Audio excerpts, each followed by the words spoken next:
Okay, so my name is Emily Welker, and our question for discussion 3 is: who is right, Marx or Chang? Is work always alienating and exploitative? Um, so I'm going to talk about Marx' article, and first off, Marx talked about how workers end up alienating not only from the or alienated not only from the goods that they produce and the process of work itself, but from fellow humans, from themselves, and from nature.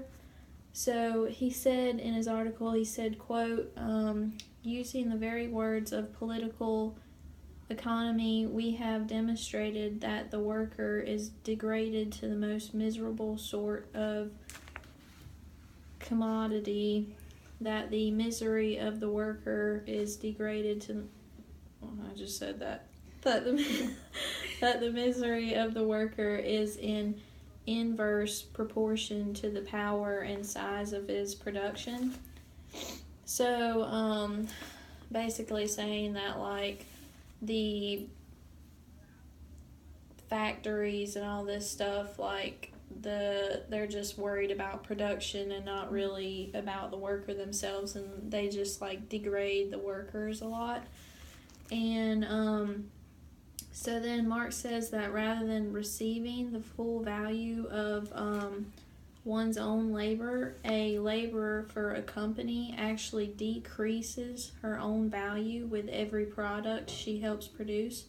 So basically, like, every time a worker, like, okay, so a worker is given, like, just a set wage, and every time that they produce a product for the company, basically, like, they're losing money because, like, the factory wants them to work as quickly as possible and make as many products as possible, but it doesn't matter as far as the worker. Like, they're still getting paid the same amount of money, so they're actually, like, working harder for less money almost. Yeah. And so then okay, so I've already said all that. And okay, so part of what Marx saw as the alienation of a worker from his labor involved the creative control that an individual has over his craft. So an independent worker makes something, he decides how best it is to make this item, but a worker that's on the factory floor, like, they don't get to decide what's the best way to make this item. They're told how to make it, and, like, that's it. They don't get a say-so. And so this, like, Marx believed that this took away from the laborer's creative side.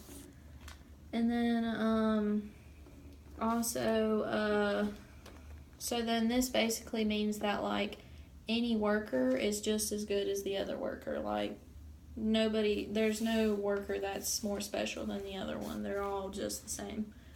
And so in Marx's view, humans are fundamentally creative, not creative like a painter or composer or an author, but in a broader sense, humans are fulfilled when they make things.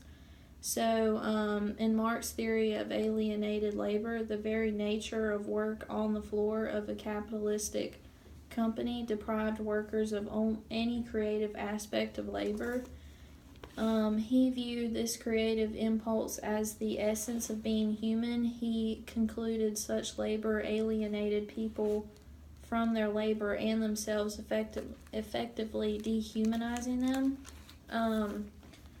He also talked about how labor is exterior to the worker, that it does not belong to that it does not belong to his essence. The labor is force, and the workers in the factory are just unhappy and miserable and not at home when they're at work because the work is forced on them and how to do it is forced on them.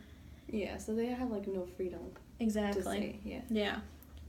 And then lastly, and then also, so the work like doesn't belong to the worker himself. Like he feels like it belongs to somebody else, and somebody else being the factory, obviously.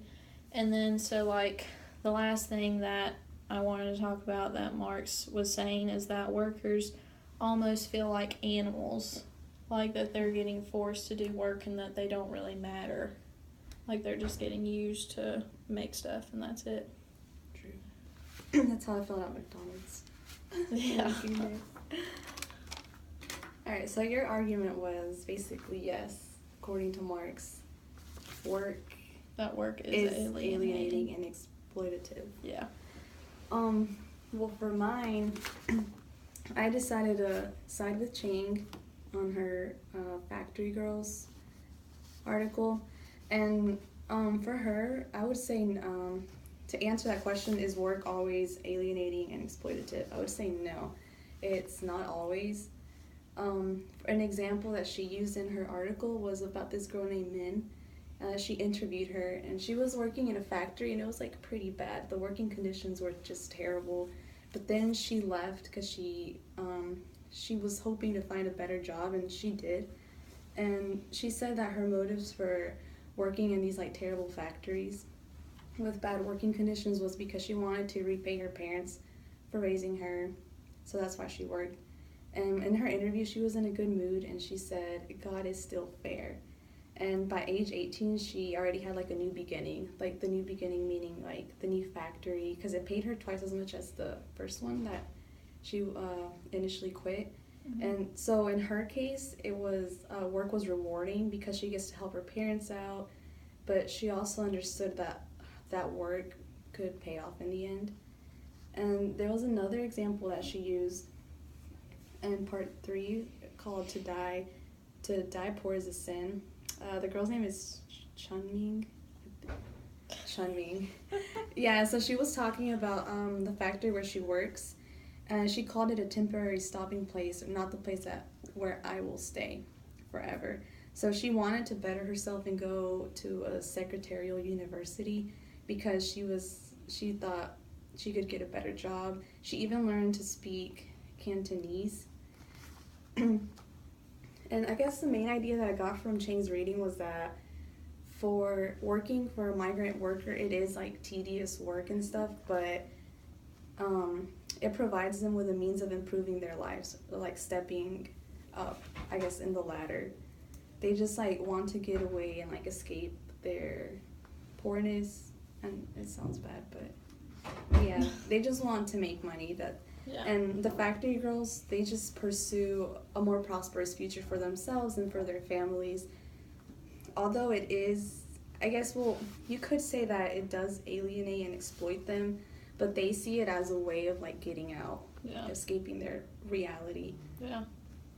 What was I say? The example that I was going to use was Chunming. Climbing up the ladder at her job, she went from trainee to manager because she learned to speak Cantonese.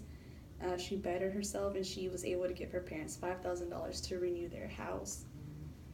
And I mean, you have all these migrant workers carrying the hardships of bad working conditions that China's economy has, but to them it's worth it in the end.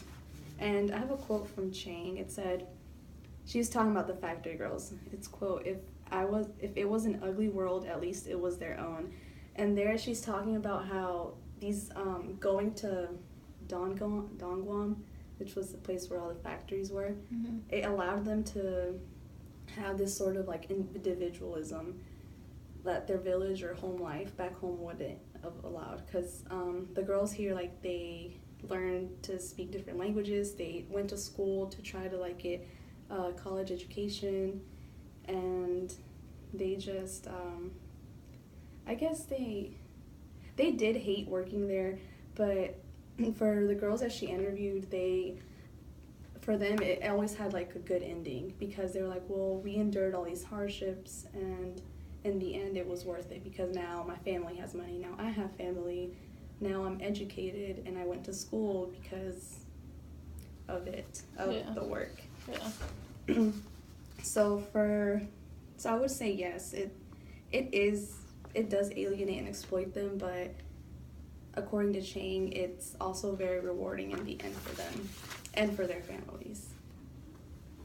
And that's it. Discussion.